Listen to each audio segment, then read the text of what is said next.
Chers téléspectateurs, dans ce cours, nous allons réviser l'ensemble de la première partie de la forme de la lance en compagnie de Monsieur Huang.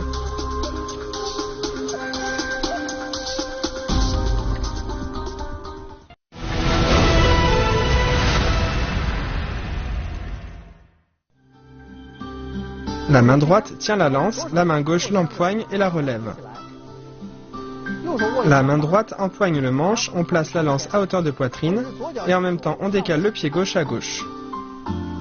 On rabat, on joint les pieds et on pique vers le bas.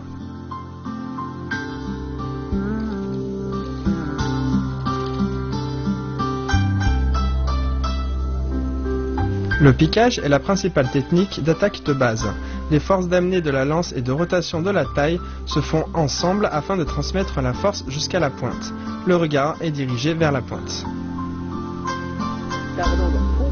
Le prochain mouvement s'appelle relever la paume en parasant. La jambe gauche recule, en même temps on ramène le poids du corps sur elle pour descendre en parasant. Puis on lève la main gauche, on regarde à droite, relever la paume en parasant. Bien, je le refais une fois.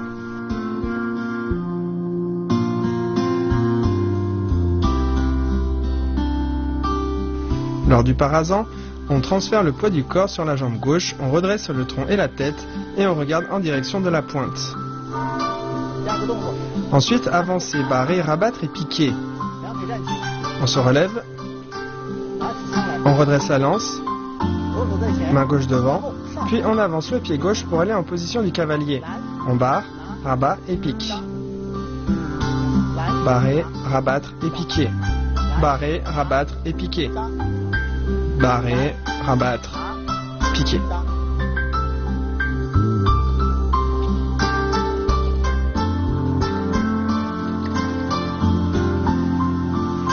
Barrer, rabattre et piquer est une des combinaisons de base en lance, sa pratique est essentielle.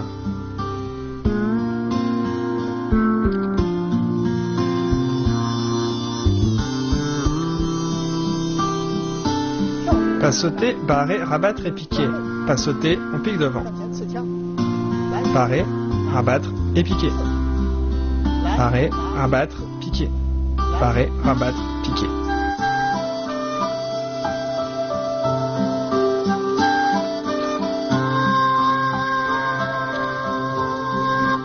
Attention à bien coordonner, barrer, rabattre et piquer avec les pas.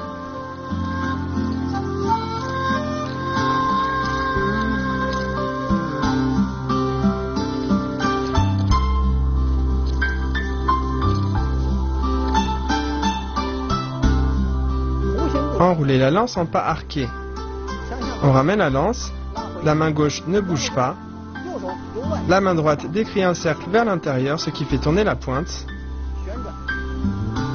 et on avance en même temps.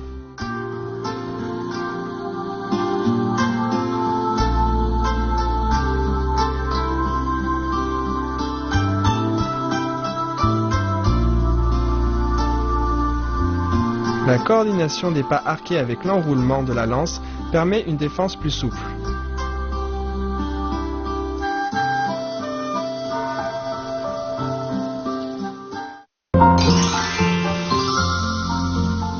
Barrer et rabattre se font avec énergie. En combinant la force du bras droit avec celle de la taille, on ne doit pas décrire une courbe trop grande, soit un diamètre de 20 cm environ. Lors du piquage, la lance doit être horizontale et droite, la main droite touchant la main gauche.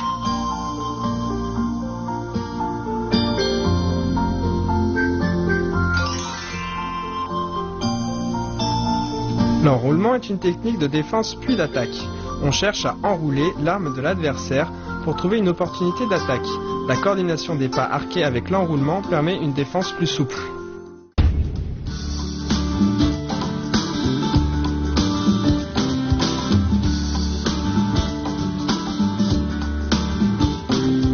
L'histoire des armes blanches de la Chine antique est très longue. Elle commence à l'âge de pierre et se termine à la fin du XIXe siècle. À chaque époque, la société a déployé de considérables forces économiques et des techniques scientifiques avancées dans la recherche et la production de ces armes. Les armes blanches de la Chine antique comptent de nombreuses sortes, mais peu sont celles qui ont été transmises jusqu'à nos jours. Parmi les armes courtes, On retrouve surtout les sabres et les épées, et dans les armes longues, on retrouve les bâtons et les lances.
Pas croisé et barré, avancer et rabattre, position de l'arc et piquer.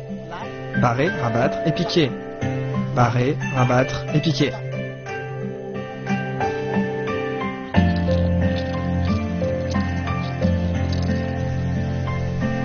Barrer, rabattre et piquer avec déplacement combine les mouvements de base de la lance, barrer, rabattre et piquer, avec différents pas, rendant l'enchaînement plus souple et varié.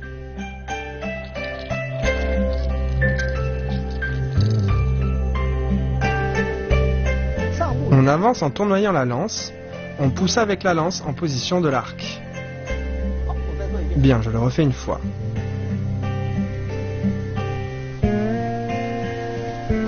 On pousse avec la lance en position de l'arc.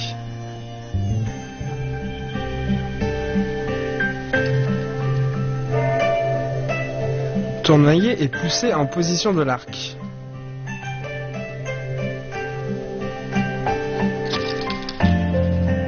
Trembler vers le bas en pas croisé.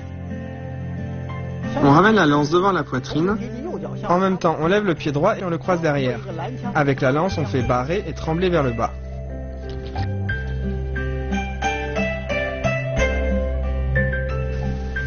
Lors du tremblement, si les deux mains ne travaillent pas bien ensemble, il n'y aura pas de sortie violente de force, le mouvement sera rigide et la lance ne tremblera pas. Le prochain mouvement, reculer et pourfendre vers le bas. On lève le pied gauche et on le recule, en même temps on pourfend vers le bas. Bien, je le refais une fois, regardez bien. On lève le pied gauche et on le pose derrière, on soulève la lance au-dessus et en même temps qu'on recule, on pourfend vers le bas. Lorsqu'on pourfend, la lance et le corps sont verticaux et on utilise principalement la main gauche pour pourfendre de haut en bas. Le prochain mouvement, tourner le corps, barrer, rabattre et piquer. On tourne le corps à gauche, on barre, on rabat et on pique horizontalement en position de l'arc. Barrer, rabattre, piquer. 1, 2, 3. Bien, je le refais une fois. On barre, on rabat, on pique. Après la rotation du corps, on fait une fois barrer, rabattre et piquer. On peut également le faire plusieurs fois.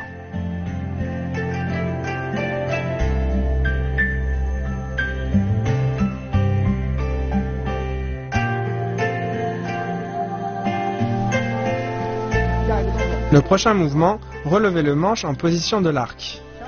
On ramène la lance, en même temps on lève le pied droit et on avance. La main droite glisse sur le manche vers l'intérieur et on relève le bout du manche en position de l'arc.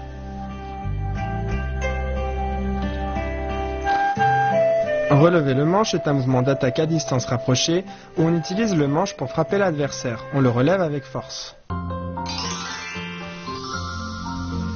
Tournoyer et pousser en position de l'arc. Ce mouvement sert surtout à parer une attaque du haut, puis à contre-attaquer ou à intercepter l'autre. Le tournoiement doit être bien lié et horizontal. La poussée doit être vigoureuse, ce qui fait trembler la lance.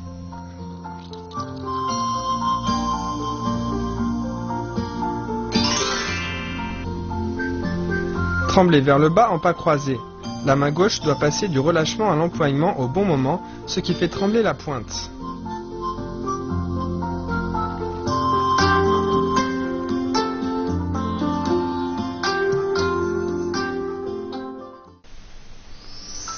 Maintenant, pratiquons l'ensemble des mouvements de la première partie de la forme avec Monsieur Huang. La pratique des mouvements de la forme de la lance permet d'augmenter le niveau de maîtrise des mouvements de base dans le cadre de la forme. Quand on la maîtrise vraiment, elle permet alors d'améliorer l'utilisation des mouvements de base dans le combat.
Maintenant, voyons l'ensemble des deux premières parties de la forme de la lance par Monsieur Huang.